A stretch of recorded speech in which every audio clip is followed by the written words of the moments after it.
नमस्कार, मैं हूं पवन त्यागी। भारत के अंदर एक अनुमान के तहत 5 करोड़ बांग्लादेशी घुसपैठिए वो 10 साल पहले से आना जारी है और देश में जगह जगह रह रहे हैं। उसके साथ रोहिंग्या भी बड़ी संख्या में भारत के अंदर दसियों साल से बड़ी संख्या में रह रहे हैं। लेकिन उत्तर प्रदेश में योगी आदित्यनाथ जी का शासन है और योगी जी 2017 में जब पहली बार मुख्यमंत्री बने तो उन्होंने इस पर गंभीर चिंतन मनन किया और अपनी पुलिस और प्रशासन को आदेश दिया कि जिस भी जिले में कहीं भी कोई अवैध रूप से बांग्लादेशी घुसपैठिया या रोहिंग्या कहीं रह रहा है, उनकी पहचान की जाए और उनको जेल में डाला जाए। इस पर एक्शन हुआ, लगातार एक्शन होता है और हम देखते हैं कि लगातार उत्तर प्रदेश की पुलिस और ख़ास तौर पे अब उसमें एटीएस को शामिल कर दिया गया है। एटीएस माने जो आतंकवादियों पर कार्रवाई करती है, उत्तर प्रदेश पुलिस का एक बेहतरीन एक दल है, एक बल है।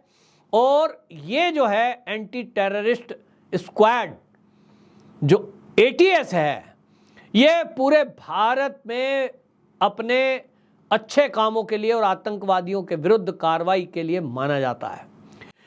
इसकी कार्यकुशलता इसी बात से अंदाज़ा लगाइए कि 10 साल से भारत के अंदर जो रोहिंग्या रह रहे हैं, जिसमें एक अनुमान के अनुसार ये कहा जाता है कि उत्तर प्रदेश में भी ये लगभग 10 साल पहले 1 लाख की संख्या में बांग्लादेशी घुसपैठिए यहाँ उत्तर प्रदेश में अलग अलग शहरों में रह रहे हैं। 10 साल पहले जो रोहिंग्या या बांग्लादेशी आए होंगे और उसके बाद उन्होंने क्या किया है, छोटे थे बड़े हो गए। तो ये खबर आ रही है कि उन्होंने बहुतों ने पासपोर्ट बनवा लिए हैं, राशन कार्ड आधार कार्ड तो बनवा ही लिए हैं, लेकिन ये भी पता लग रहा है कि कुछ बिजनेस कर रहे हैं तो वो इनकम टैक्स रिटर्न भी फाइल कर रहे हैं। यानी पूरी तरह समाज में मिक्सअप हो गए हैं। कई परिवारों में आपस में बच्चों की शादियां कर दी हैं। अब अगली पीढ़ी उनकी चल रही है क्योंकि बड़ी तेजी से ग्रोथ होती है। ये कानून भी है कि जब बच्ची 9 साल की हो जाए तो विवाह कर सकते हैं। तो छोटी सी उम्र में विवाह कर दिया, फिर उसका बच्चा हो गया, फिर उसका बच्चा हो गया, यानी 10 साल में समझ लीजिए कि एक पीढ़ी नई तो पैदा हो ही गई। अब ऐसे में बांग्लादेशी घुसपैठियों या रोहिंग्याओं को खोजना बिल्कुल ठीक ऐसे है जैसे रेत में सुई को खोजना। लेकिन उसके बावजूद भी योगी जी की पुलिस और एटीएस ने इतना बेहतरीन काम किया है कि अभी हाल ही में कई शहरों में छापे मारकर 74 रोहिंग्याओं को जेल के पीछे पहुंचाया है। ये अपने आप में इतना बड़ा काम है कि ये संख्या 74, ये 74,000 के बराबर है। जी हाँ, क्योंकि ये जो 74 रोहिंग्या हैं ये वो हैं जो कहीं ना कहीं ऐसी गतिविधि में लिप्त थे जिनसे उत्तर प्रदेश को तो और देश को भी खतरा है। आपको बता दें इसके पीछे का एक कारण भी है।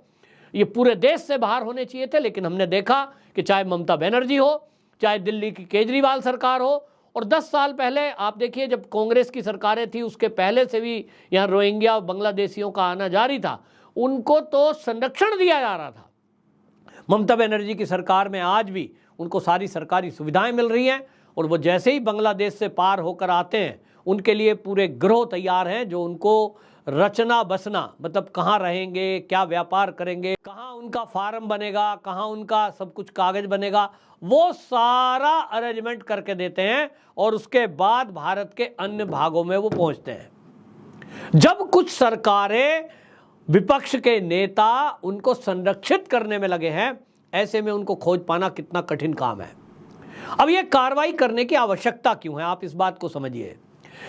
हमने पिछले दिनों इंटेलिजेंस को हमारे खबर लगी है और अब तो सब जगह सार्वजनिक भी है कि जो पाकिस्तान का खुफिया विभाग है आईएसआई, जो हमारे भारत में भी गुप्त रूप से कई बार आतंकवादी कार्रवाई कराता रहता है और आतंकवादियों को फंडिंग करता है, उसने कुछ साल पहले जो आईएसआई है उससे संचालित होता है हुजी, और हुजी ने 1998 और 99 में वो अपना जो ऑफिस है आतंकवादी संगठन हुजी का वो शिफ्ट कर दिया बांग्लादेश में। आईएसआई का मुख्यालय जो है वो बांग्लादेश में शिफ्ट कर दिया। अब वो हुजी है, बाकी और जो लश्कर तैयबा है, इसी में जैसे मोहम्मद है, ये जो हैं ये वहाँ एक्टिव है बांग्लादेश में। और बांग्लादेश में एक्टिव है तो अपने स्लीपर सेल को तैयार करते हैं। स्लीपर सेल को इन्होंने तैयार कर दिया तो एक तरीका है कि भारत में अगर वो गन लेकर के, गोला बारूद लेकर के एंट्री कराएंगे तो आप समझ लीजिए कभी भी बीएसएफ पकड़ेगी तो सीधा गोली मार देगी कि भैया आतंकवादी है।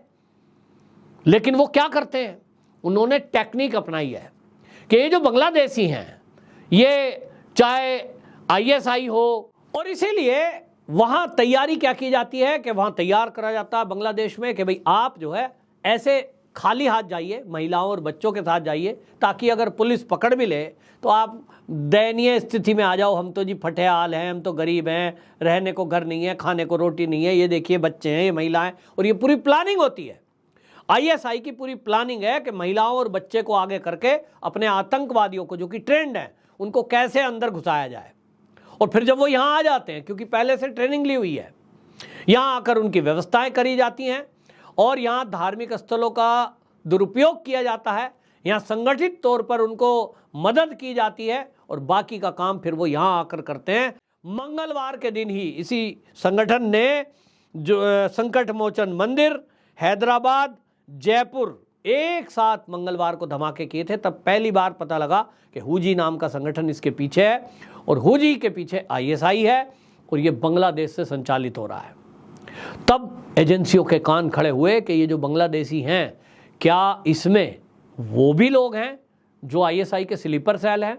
तो पता लगा, और इसलिए आपको बताएं बाकी सरकारों ने कहीं कोई काम नहीं करा। आपने सुना कहीं, केवल इस समय उत्तराखंड की धामी सरकार इन पर ताबड़तोड़ कार्रवाई कर रही है, वहाँ से एक एक को चुन चुन कर निकाला जा रहा है। दूसरी तरफ मध्य प्रदेश में एक्शन हो रहा है, लेकिन योगी सरकार तो शुरू से इस कार्रवाई को कर रही है।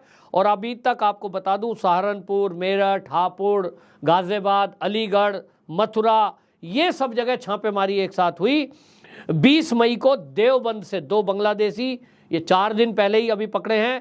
8 मई को कानपुर से 5 बांग्लादेशी और 8 रोहिंग्या ये गिरफ्तार किए गए। और आपको बता दूं कि ये सारा काम एटीएस को इसलिए हैंडओवर किया गया क्योंकि आतंकवादी के खिलाफ जो कार्रवाई करता है उत्तर प्रदेश पुलिस का जो संगठन है, ये जो बल है, ये स्पेशली इसी काम में है और इनके पास पावर ज़्यादा है। तो या तो जेल में डाला जाएगा, नहीं तो इनको फिर कानूनी कार्रवाई करने के बाद बांग्लादेश वापस भेजा जाएगा, यही इनका काम भी है। तो योगी जी तो बख्शने के मूड में नहीं है, लेकिन मैंने जैसा कहा, जिस तरह से रच बस गए हैं, समाज ने इनके साथ में शादियां कर दी हैं और ये अपनी पहचान छुपा कर भी रहते हैं, लेकिन उसके बावजूद भी योगी जी की पुलिस है कि इनको खोज निकालती है। ये बहुत बेहतरीन काम है। और क्योंकि इनके जरिए आतंकवादी घटना कराई जाती है पूरे भारत में जगह जगह। आपने देखा दिल्ली में जब दंगा हुआ था सीएए प्रोटेस्ट के टाइम पे, उस समय जब ये चीज़ें सामने आई थी कि वहाँ जो हमले हुए हैं, लोगों को मार दिया गया, बड़ी संख्या में आगाजनी हुई, पुलिस कर्मियों तक पे हमले हुए, उसमें बाद में पता चलता है कि बांग्लादेशी घुसपैठियों का और रोहिंग्याओं का उस दंगे के पीछे हाथ था। विदेशों से फंडिंग होती है।